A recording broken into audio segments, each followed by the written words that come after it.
Hello, all. This is the Legend of Korra review for episode 1. Now, yes, we're gonna be doing these because Korra's awesome. So screw you guys, all you haters. But anyway, I like to bring in, of course, my fellow Korra brethren, Terminator Juice. What's up, everybody? Terminator Juice, and this is going to be our review of Chapter 1 after all these years from Book 4 of Korra. And we were just talking how bummed we are. They only did one episode this to open the season. The last 3 times they did at least 2 episodes, so we probably won't have that much to cover. But let's get started. All right, so what happened first in the episode, of course, was it was just like in that one clip, you had where it was the whole, introducing Republic City again after the 3 years, and then, then we got the same thing of, Asami basically saying, "Woo, please go away," like just get on a train and go. I don't care if you jump off a cliff, just do it. Like he's like, I totally understand. That dude, he reminded me of, I can't think of the exact person, but he just was that douchey character. I've seen him before, and like that style character. And I cannot think of the TV series. It was an animated series, but he's just that guy that you just wanna.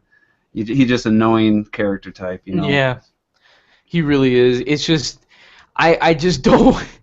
I wish, trust me, if I was his bodyguard, I would have quit the first second for the fact that I don't care if I lose my job, dude. I'm not being with this guy. And that's another thing is that Mako, is basically the bodyguard of Wu. And now Mako's not the biggest douche on the show, so they did that on purpose. Yeah. So I could see really him getting really pissed off because he was, but we'll get into that later. So yeah, basically, they were talking. Asami and Mako were talking for a bit. Yeah, they were talking for a bit, being like, "Oh, after all these years, blah blah blah, Korra's finally coming tonight." So that basically happened, and then we switched to. Well, first, the kind of the connection between Republic City and the Earth Kingdom was a train system. Oh yeah, that's true.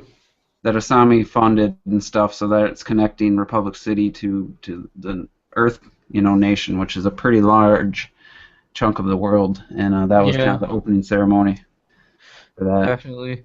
It's like now they're trying to like bring everybody together, I guess. So I think the next thing to do would be like, I think they're gonna put rails probably on the oceans. I don't know. Probably they're gonna make it where they finally have airports because they're gonna make bigger planes or something. I guess they really just want everybody to be united, and Republic City's basically in the middle of everything.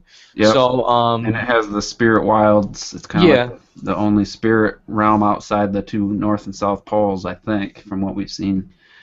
Yeah, it really is. It's like I like how that no, what was nice though? That homeless guy in the first season. Yeah, we saw him again. He was having fun with the spirits. He actually likes what happened. He had some friends. He made some friends with the spirits, so that was cool. And hey, that's really cool.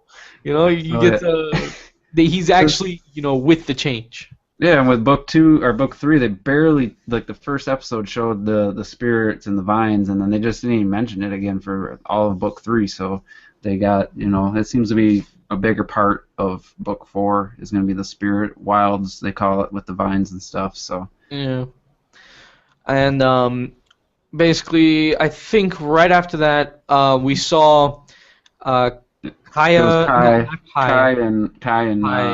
and Opal. Yes, we saw them.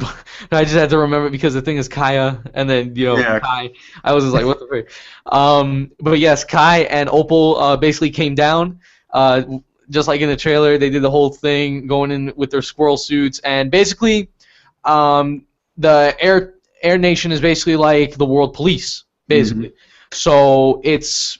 They just went down. They took care of some bandits, and for some reason I don't know what the heck is going on. It's like what bandits took over all these years? Like what? Like apparently bandits everywhere. Like god dang.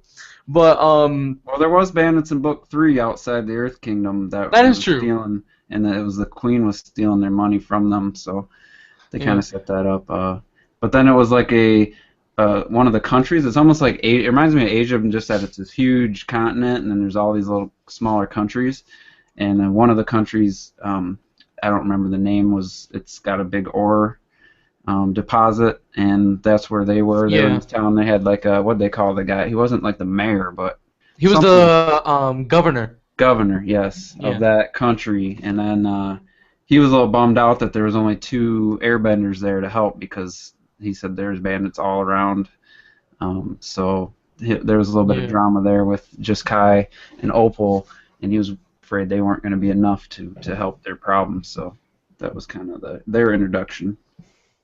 Yeah, it really was their introduction for the fact that now basically I could see it where now. Excuse me, I had a little burp there.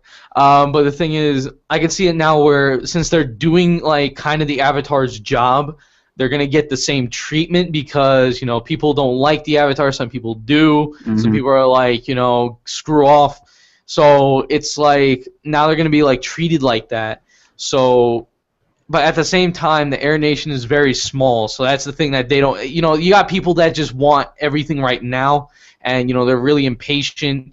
So, the Air Nation is small, so basically, I can understand why he was complaining a little bit, but he wanted Tenzin, but the thing is, Tenzin was busy with the new king guy.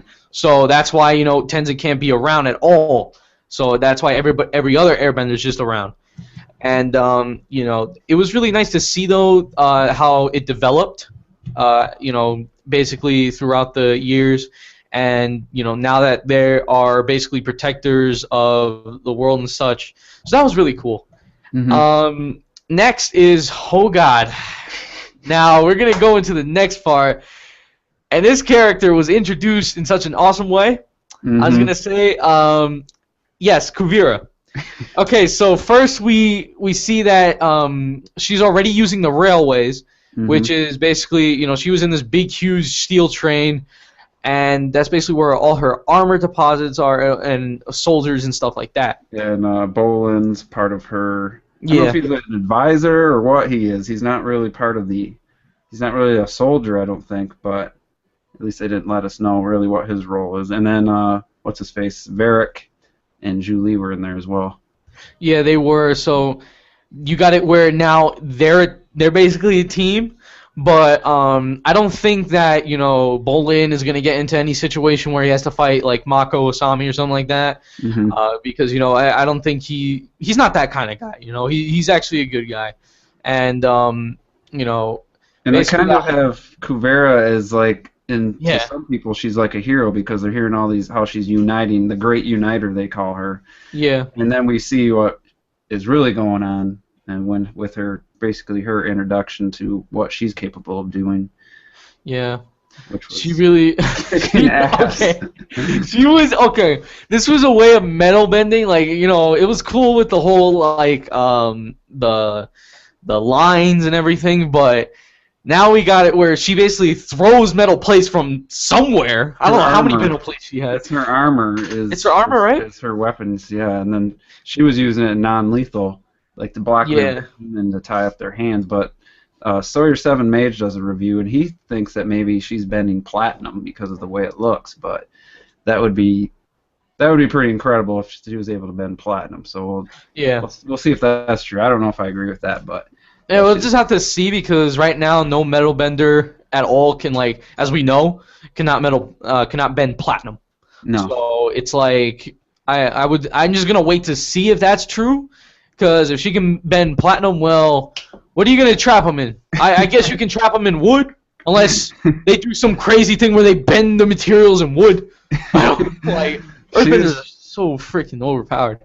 But her martial arts style and her just dominance with her bending, it was incredible. And it really was. She was doing all like this crazy arm movement. She was like, like whoa, god.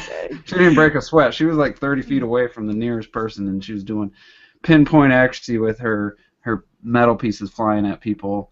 And she's just a badass. But then we find out in the next scene that she's also just kind of a bitch, and she's not very likable. She really isn't. It's like, we got it where you got Bolin, and I'm gonna get to that part actually soon. But the thing is, it's like she can't be happy unless something happens, that she wants, because they were trying to celebrate, and shoot, I forgot to say. Spoiler alert. But the thing is, yeah, all of this, but yeah, it's just they were all celebrating. Yet she's like, "Oh, I'm not gonna celebrate until we are 100% united." I'm just like, "No, come on, just be happy, somewhat." You know? You just got another region, just toast. Yeah, just freaking, just get along, man. I don't know how the heck she's with somebody, but whatever. We're gonna get to that. And next then it was episode. like, why is the train stopped? Like the train had to stop. Oh yeah. Like unacceptable. This train should stop. And like her tone in her voice was just like, damn. Yeah, I don't know what happened to her. It's like, you saw her at in book 3 when she was helping Town Rock. There we go. And she saved him, and she seemed confident, but she also seemed friendly at that point. Yeah, she was really friendly. I don't know what happened to her, where she's like not friendly anymore. So why don't you go describe the part on the train tracks where she kind of, after the bandits were all rounded up. Oh yeah, let's go there. So she rounds up the bandits, and basically she tells them that you can change anew, you can be part of my army, you just gotta swear your loyalty on me, and blah blah blah. Basically, to me, that sounds like. And their hands were bound and bound to the track by the metal. And the thing is, the way she said it is just like, either you join me or try to escape until the next train comes. I'm just like, what the frick wrong with you? Because that would have cut off all their hands and arms, like if a train comes. So that was the choice she gave them, to join her, or good luck trying to get off these rail tracks. Which, not much of a choice. So they, of course, and then she makes them, what's the word I'm looking for? Like swear to her, like swear allegiance. Swear allegiance, yes. So go ahead. Yeah. But the thing is, she's really kind of like, you have to swear allegiance to me. So, she really isn't trying to get peace. It's like she's trying to take over the whole Earth Kingdom, so that way she can like take control fully. And so far she is. Also, it's like, I'm thinking she wants all these people to swear allegiance to her, not to unite the country for the benefit. I think maybe some part of her thinks that, but I also believe that she just wants to be the governing. She has enough of an army to just take over and be like the ruler of everything. It's kind of, I hate to see her as like a take over the world kind of villain, but there's definitely a little bit of a hint of that so far. Yeah, so far it really is. It's just, she really, like, I don't know what happened to her. She was like all smiley and like, yes, you're welcome. Just call me Kuvira. And like, and all of a sudden she's like, why did we stop? Like, god dang, man. When they get off after that scene, and they stop in that town where Opal and Kai are, you see a little bit of a lighter side of her, just slightly, but it might just be. She might just be faking it. That's my. Yeah, she might be just, I don't know. I'm thinking the word just like artificially nice, because Opal and Opal's brother, I forget, I didn't catch his name. Yeah, is he? He's not the Squirrelex dude. He was in that metal city. I think he was like this. He had glasses and stuff. I don't remember him much from book 3, but apparently there was some kind of falling out with Opal's side, like them and this brother, 3 years ago, and then and now he's working with Kuvira, and they're engaged, which is kind of that's the thing too. They're engaged. Fiance, like, she's so proud to say my fiance, and then I didn't know you didn't know Opal. Like, you did. You didn't know. Opal, I'm telling you, I bet there's gonna be some kind of thing where they kind of fight for a bit, but not really. So what do you think of Kuvira, like, saying, "Oh, now, Opal, that this is no time to bicker. Let's move on." And she was, "I'm trying to be nice." And it's like, does she really have any nice inside her, or was that just more manipulation? I would say it's more manipulation for the fact that it's like the way she says it is just like, oh, hi, hi, hi, and then when she's away, just like, where's my coffee? It's just like, and she's like, we need to talk in private, and then she goes to the governor and gives him like the terms of her to like protect his country. He has to sign over everything to her, like the order and everything. It seemed that was the terms, and the guy's just like he threw it on the floor. He like just said fuck you, and so she, if she was truly like out of control psycho, she probably would have done something to him right then and there. But she seems to be very smart, so she knew what was going to happen, which is she said she'd give him a day to reconsider, and they'd be on the edge of town or whatever. And then that led to the next scene with Opal and Kai on the Sky Bison, and they were recruiting food for the town, going to all these farms because they could fly over the bandits. So they had this nice supply of food they were going to bring to the town. And then out of nowhere comes a like a bi-wing flying plane, that we've seen in the series before. And it looked like he was an earthbender, but he's flying down this rope. They attached it to the Sky Bison, and he had like a blade weapon, and he was like untouchable. Like, he was facing those air nomads like nothing. So that's kind of curious that he was that skilled. He was in the air away from his element, and he was holding his own. And then they actually get away with all the food, and Opal and Kai are left with nothing to go back to the governor. So, what do you think about that? Do you think those were just bandits out of nowhere, or do you think that's if they were there under orders? And yes, we're back to the echoey place. But the thing is, I honestly think that Kuvira, those were the bandits that Kuvira recruited. Captured. Yeah. Yeah, exactly. That she recruited, and they basically did what she wanted them to do and took the food, so that way the governor has to sign the contract because that was the last hope. And then I think she's really trying to make it where the airbenders are looking bad.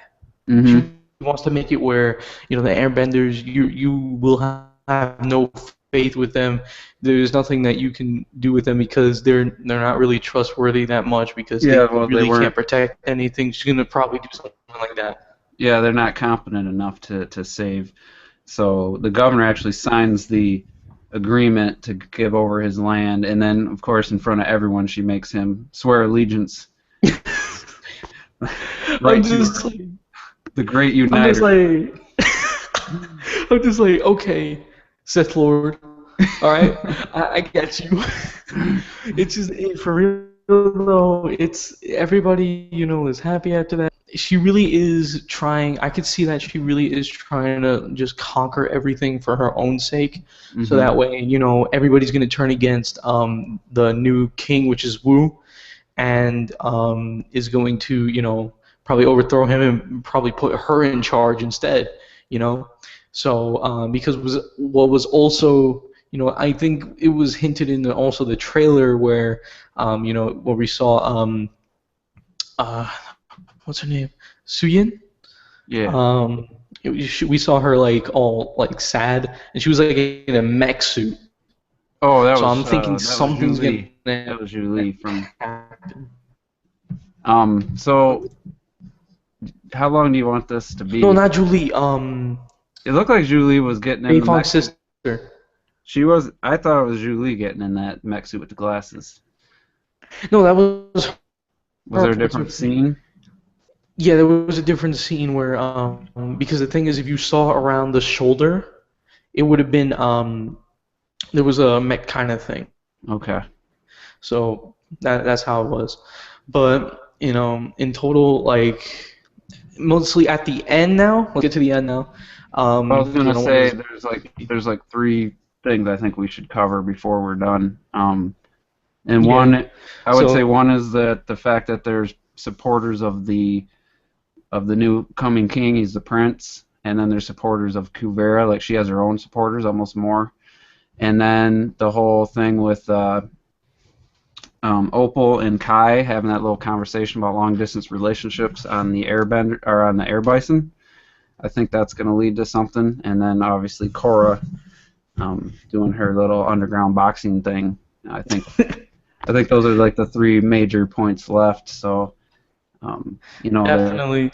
There was that scene with Mako protecting Prince Wu from a mob throwing pies.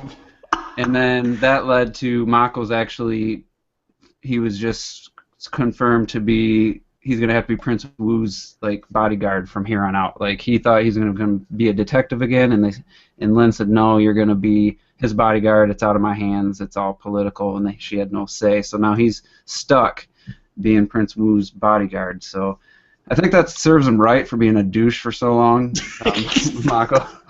That's what happens when you don't use lightning bending for 2 seasons, except for power.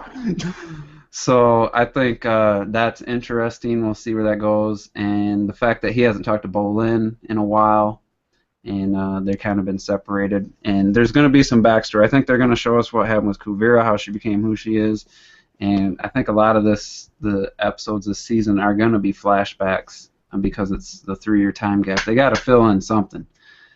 Yeah, because the thing is, we have to know what happened between those 3 years. Mm-hmm. So I can definitely see that. And then, what do you think of the Opal and Kai discussing how their relationships were going? Because Opal and Bolin seem to have, she's not liking him because he's with Kuvera, who she doesn't like. And Kai and Opal had a little moment where I think Kai's like prodding because he wants to find out how she's feeling about Bolin, because it just seems obvious they're stuck together, and I just have a feeling they're going to try to make that some kind of romance or something. Yeah. Did you feel that at all? I mean, I can see where, Opal basically sees it because, Bolin's really working for someone, she hates. Mm-hmm. And really, it's just Opal. The thing is, my problem with Opal, and I like her, but she sometimes, is like that kind of girl that's just like, okay. No? Yeah. So, It seemed like Kai was a little bit prying, like trying to get her to. He's trying to find out. I think he's got a thing for her, whether it ever. Oh my god! I think he does. That's the feelings I got. Otherwise, why would they even have that scene? So that was kind of interesting. Like I said in our predictions, I said there will hopefully won't be too much romance, love triangle crap, but I could see maybe them going that way. And then the final thing I guess we should talk about is Korra, who was only in like 2 minutes of the whole episode. Yes. Why don't you go ahead and describe Korra's opening scene? Okay, well, she was in freaking WWE, okay, and she was in, not WWE, UFC. So, yeah, UFC. So she was in UFC going in after freaking this other background, okay, just a background there for only 2 minutes for the whole entire person. Actually, not even 2 minutes. It was like for only like 10 seconds, and then basically Korra lost, which, okay, listen, you are the Avatar, master of all 4 elements, one to bring peace and order and balance to the world, and you lose to some random earthbender that's not even going to be mentioned anymore. Yeah, it's like, obviously she was only going to earthbend because she doesn't want anyone to know. I think she's trying to not be the Avatar. But why did her skills diminish? Has she been doing nothing for 2.5 years? Because her dad said she was gone from the South Pole for 6 months and said she was in Republic City. It looked like an Earth Kingdom area, like it was all in green. I think it was actually in the Earth Kingdom. It looked like it was in underground, or it was not like a building. I think it was like a cave or Earth structure. And so she was battling Earth, and then she got beat, even though she was like taunting the girl, like, "Is that all you got?" And then she still got beat by her. And then the interesting thing was like the guy, the fight promoter gives her money, and then he recognizes her and says she looks like the Avatar. And he asks her, whatever happened to her, And then she's like, what'd she say? I don't know, or she's like, oh, I wouldn't know. Yeah, and that was it. Episode ended just after that line. I was just like, God dang, it's already 24 minutes. I know, it goes so fast. So yeah. So that's really interesting because what has she been doing? For the last 6 months she's been fighting, but for the 2.5 years, how did she get the ability to walk back? She was paraplegic. It seemed. She was depressed. I honestly think that the 6 months ago thing, like she got healed, right? So she was able to walk back, and then she basically started to go out and journey again. So, but the thing is on her own. So, really, it's just the fact of, she's actually trying to deal with what happened with Zahir. Mm-hmm. So, because, she still is, like, kind of traumatized like by you all said, this stuff. in the predictions, everyone wanted to kill the Avatar or end the Avatar cycle. Everyone she's faced since she's been the Avatar has wanted the Avatar to go away. So maybe she's starting to feel like she's not needed and not wanted. Yeah. Like, she's really, like, at this point, she has that all in her head that, no one needs her yet. I think that's why she's doing bad with her bending, because she's really trying to take it out with, like, anger and stuff like that, which is not good because... But the thing is, I know she's going to get back to her senses because, basically showed and... the trailer, yes. Yeah, and the thing is she's also going to, I guess she's going to go more with spirits and actually, she's going to get her sense back. So it really is just the fact of, she really is still traumatized. She's still like, it's like she's trying to prove herself that she's useful. That's what she's really trying to do. So I can really see that what's going on there. But they really have to show, and I think they are. Because we wouldn't get that boat scene, that clip that they showed, and we also wouldn't see Katara healing her in the water. I think the purpose of the 3-year gap was almost a storytelling ploy for maybe they didn't have enough story to be in the present, so that way they can do flashbacks that cover 3 years. It almost adds more possibilities for storylines, because a lot of the, like I said earlier, I think a lot of the episodes coming up are going to be flashback episodes to fill in the gaps, and then the main storyline will probably be equivalent of half the season, I think, with the Kuvira and all that. It's a good way to do it, and because now we have all these questions in the beginning, and then now they can fill them in as the season goes, and that's more satisfying, I think. It was a good way to do it, and just looking at like what you said, we see Korra getting healed by Katara. We see her enter the spirit realm, and we also see her donning her Water Tribe Avatar outfit again. It's a different version, but you can see she embraces that. So I'm looking forward to that episode where she wakes back up and is like, she gets, she realizes she needs to be the Avatar again. So I'm looking forward to that. We do have a couple people asked questions. Yeah, I see it. So we're gonna get into the questions. But sorry, before we get there, she said no spoilers. It's too late. Too late. But don't worry, it's only the first episode. It's not like we're saying the whole series. But yeah, so let's get into the questions, and then. But before we get in there, I rate this. Now we're gonna go through a grade of A, B, C, or D, and of course F. I'm gonna give it a B+ for at least showing what was coming, and at least we know what Kuvira really is and what her purpose and what she's really after. I like that, but it was just like it failed to really describe every character automatically, but it was good enough for our first episode. So I know we're gonna get more down the line. And we talked. I don't think I said this on air. They usually do the 2 episodes. I did say at the beginning. This felt like a first half of a 2-part episode to me. And maybe it won't be. Maybe we see the next episode and it really wasn't. but I'm gonna give it a B minus on its own Okay. because the only highlight for me was Kuvira's like martial arts scene, and there was Yeah. a couple funny Really. parts, but it really it didn't fulfill much in just a 22-minute one episode where we always have gotten 2 episodes to start the seasons, and it could be great combined with the second episode, but I definitely want to see more Korra and some more of the what happened in the last 3 years. So I gave it a B minus, but I still enjoyed it, and it definitely has me excited for the rest of the season. But the one thing, there's not a question here, but I'm going to ask this because I think next episode we're going to see Toph. I think because Korra's in the Earth Kingdom, she's doing that underground fighting, and I think Toph is going to find her, and I think we're going to see her in the next episode. That's my prediction. What do you think? Okay. I would say kind of. I would say I'll give that until for me. I would say until the third episode.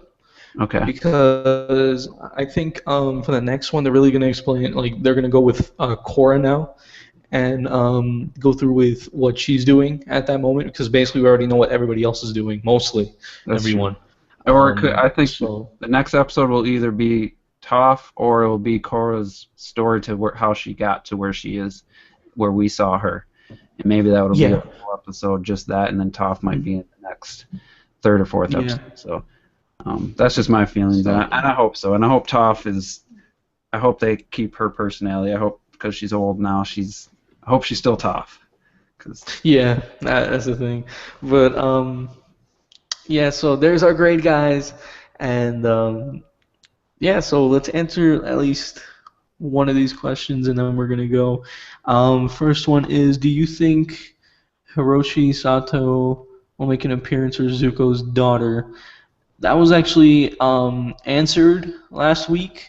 Or, no, like yesterday. When we did our preview thoughts and predictions video, but we'll just say I think Sato will definitely be in it, and we've already seen Zuko's daughter in the trailer. So yeah, so there you go.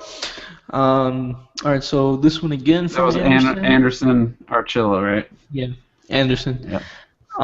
So the next one for him is the Earth Queen's death certainly pushed the limits for what a Nickelodeon show could show. Do you think they might do something to push it even further for this season? I don't know if they'll try to push it any further. I think that's what kind of got them. I mean, this show was already done though. Season 4 was already produced and being animated, so they might equal, like we predicted. A main character might die at some point in book 4. So yeah, I don't know. The thing that topped it though was Police, the Sparky Boom Boom girl. That her death was kind of topped that already. I'm sorry, but that whole head is gone. I'm sorry, but it's like yeah, it really. I would say yes, because now it's online, and they can basically put any kind of mature rating or something like that. But honestly, I wish this was not with Nickelodeon. I honestly wish. I wish it was like on Adult Swim or Toonami. That would have been better. But I guess we're gonna see some more like that. So. I think we would look into that with Kuvira mostly. We'll see a lot of that. I think we'll see a death because honestly, Tenzin. I'm sorry for people who like him, but he gave away his plot armor. So I'm sorry. He's gonna. I can sense he's gonna like die probably. Maybe yeah. I thought in book 3. He was, but the thing is, he had plot armor because Denora was not an Air Master yet. So I understand that. But yeah, and that's one person we didn't see much of in this episode was Denora. We only saw her with her hair and everything. She still has that ball thing on her head. But yeah, basically now she just embraces the tattoo and shows it off and everything. So yeah, I want to see a little bit. I want to see how much she's matured now that she's an Airbending master. And one more thing before we leave right now, freaking Milo, dude. That was awesome. Milo the kid. is now Milo the man. You hear the guitar and everything. That the artwork, it's something I think you would do. That's something you would do. Perfect. That was hilarious. It was just hilarious. I liked what they did for Milo. It was great. I loved it. And hopefully they do this more often. With more like I think they're gonna do it more with Bolin. I don't know if people are still gonna call him like Nuntuck or something. Because there's some Nuntuck. So well, we're just gonna have to see when the season keeps going on, especially next Friday. So that's gonna be about it, guys. We're kind of a little bit over. Next week's will be shorter. Don't worry. So we'll get right to the point. And we'll try to keep them at the same time. We were going to do 7, and there was another podcast which got canceled. So what time do you think we'll just do them at 7 or 6? Because either one works for me. Yeah, I'll do it at 6 again. Okay. Because that way everybody else can have the chance. So yeah, guys. Hopefully you enjoyed this, and God dang, man, I cannot wait until more Korra. But we're getting all this good stuff at once, all everywhere. It's like ridiculous. But I do want to say, the shows I heard will appear on the website at 3 p.m. Eastern time. I don't know if that's 100% confirmed, but that's what I was told. No, it is. It is. Because the thing is that it came around 3 for other websites. It's like 12. Amazon actually gives them around midnight. But of course, those you have to pay for, which I'm not going to do. So I'd rather wait. So yeah, if you guys are gonna wait for them, they're gonna come around 3 Eastern Standard Time. If not, if you're in PST, that'll be around 12 in the afternoon. So yeah, there you go, guys. That was our review for episode 1. Hopefully you guys will catch on to episode 2 review because we just want to see more. So yeah, Terminator, you want to say anything that you got coming? No, I say we'll just look forward to the next. We'll try to kind of keep these separate from our other video game related topics and stuff. So just look forward next Saturday, 6 p.m. Eastern time. I forgot to change my icon to Korra. I'll do that. I'll continue to do that. I'm gonna start doing that. Just I'll pick a different one each time, and look forward to that. And maybe I think half hour is pretty long, but when we got 2 of us reminiscing over a great series, it's going to be hard to shorten them, but let us know what you think in the comments. I'm going to download this and upload it on my channel too. Yeah.